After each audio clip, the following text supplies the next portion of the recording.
Ist es möglich, zur gleichen Zeit Fette zu verbrennen und Muskeln aufzubauen? Das werden wir uns in diesem Video mal genauer anschauen.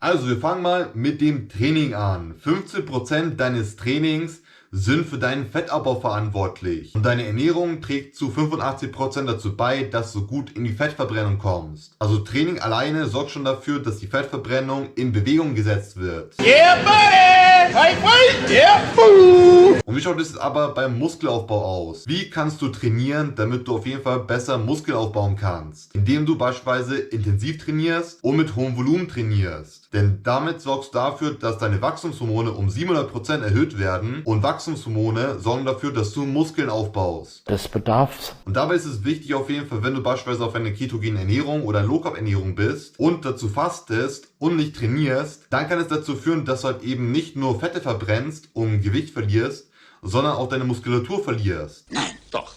Auf der anderen Seite ist es jetzt auch nicht gut, wenn du übertrainierst. Also mal angenommen, du trainierst jeden Tag intensiv. Dann beeinträchtigst du somit deine Regeneration und es wirkt sich dann negativ auf deinen Schlaf aus. Denn wenn du auf jeden Fall zu viel trainierst, also jeden Tag intensiv trainierst, dann wirst du auch deutlich gestresster. Und Stress killt deinen Schlaf. Deswegen, du möchtest auf jeden Fall genug Schlaf bekommen und genug Regeneration bekommen, damit auch dieses intensive Training vom Vorteil für dich sein wird. Deswegen ist es auf jeden Fall auch wichtig, so 4-mal in der Woche am besten zu trainieren und dabei wirklich jede Muskelgruppe 2-mal in der Woche zu trainieren und dann auf jeden Fall auch genug Erholung zu bekommen, genug Regeneration zu bekommen. Dazu kannst du auf jeden Fall deine Regeneration erhöhen, wenn du beispielsweise so Cardio-Einheiten einbaust, wie zum Beispiel Spazieren gehen, Wandern, Fahrradfahren oder Schwimmen, oder du baust solche Faktoren wie zum Beispiel Eisbaden, Kaltduschen, Sauna oder Warmbaden ein, das auf jeden Fall deine Regeneration auch deutlich verbessern kann und erhöhen kann. Oder du nimmst einfach Magnesium und Zink, was auf jeden Fall auch deine Regeneration erhöhen kann. Nice. Dann möchtest du auf jeden Fall auch 7 bis 8 Stunden schlafen und einen tiefen REM-Schlaf, so 2 bis 3 Stunden anpeilen, damit auch somit deine Regeneration deutlich verbessert wird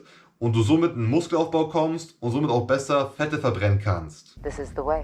Gut, jetzt kommen wir zu den Kohlenhydraten. Je niedriger der Kohlenhydratkonsum ist, desto stärker ist die Fettverbrennung und der Gewichtsverlust. Denn dein Körper verbrennt dann nicht mehr die Glucose, sondern dein Körper verbrennt dann deine Fette.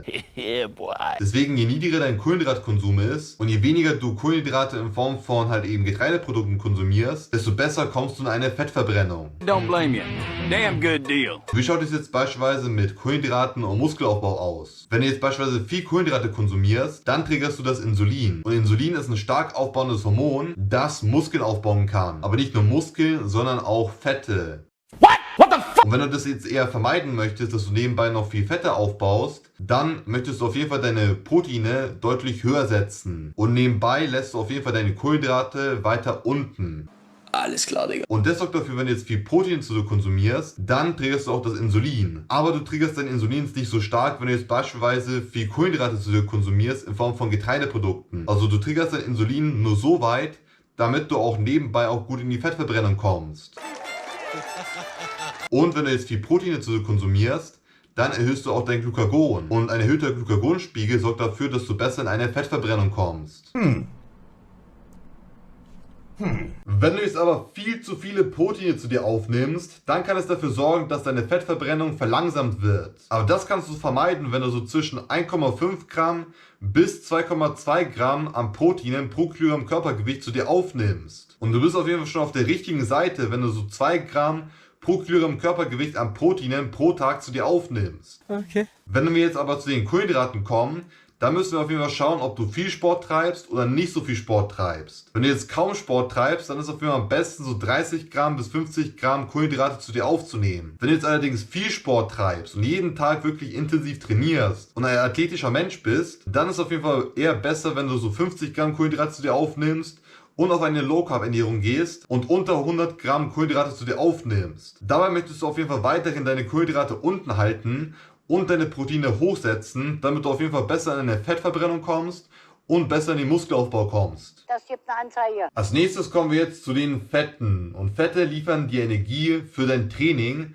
was auf jeden Fall sehr gut für den Muskelaufbau ist. Und Fette sind die besten Energielieferanten für dein Gehirn und deinen Körper. Denn dein Körper beispielsweise besteht aus 70% aus Fetten und zu einem sehr großen Teil aus Cholesterin. Das bedeutet, wenn du jetzt viel Cholesterin und viel Fette über die Ernährung zu dir aufnimmst, dann sorgst du dafür, dass dein Gehirn und dein Körper am besten arbeiten können und somit auch mehr Energie bekommen. Wenn du jetzt beispielsweise aber wenig Fette konsumierst und dazu noch fastest, dann fühlst du dich halt eben müde und bekommst nicht genug Energie für dein Training. Deshalb ist eine bestimmte Fettmenge sehr wichtig und du möchtest deine Fettmenge nicht unter 75 Gramm halten, damit diese bestimmte Fettmenge dafür sorgt, dass dein Körper halt eben gezwungen ist, deine Fette zu verbrennen und das Nahrungsfett nicht in Ketone umzuwandeln. Allerdings ist eine bestimmte Anzahl an Nahrungsfett in deiner Ernährung nicht schlecht, vor allem sie hilft dem nächsten Faktor, nämlich Fasten.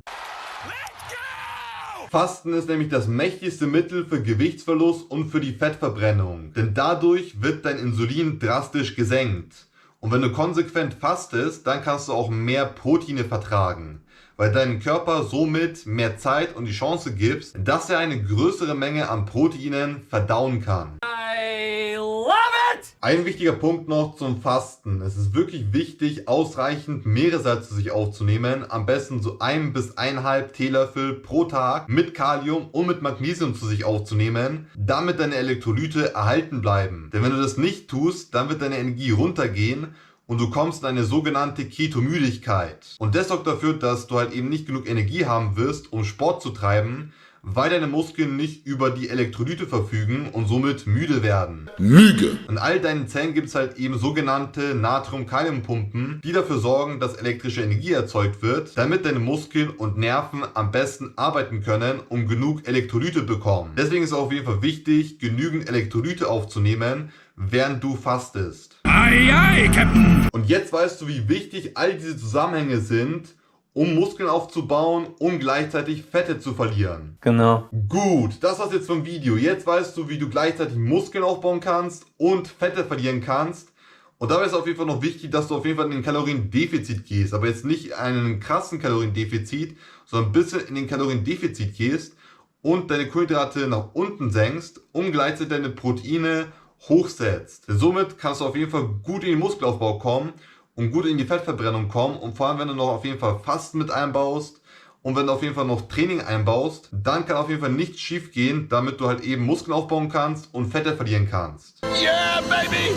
That's what I've been waiting for! Deswegen, wenn du dich daran hältst, dann sehe ich auf jeden Fall gute Chancen, dass du dieses Ziel erreichst. Komplikationen entstanden, dauerten an und wurden überwunden. Und wenn dir dieses Video gefallen hat, dann würde es mich auf jeden Fall freuen, wenn du einen fetten Daumen nach oben auf diesem Video da lässt und mich nicht vergisst zu abonnieren und kein weiteres Video zu verpassen. Bis dann und bis zum nächsten Video, dein David. Nimm, was du kriegen kannst. Und gib nichts wieder zurück.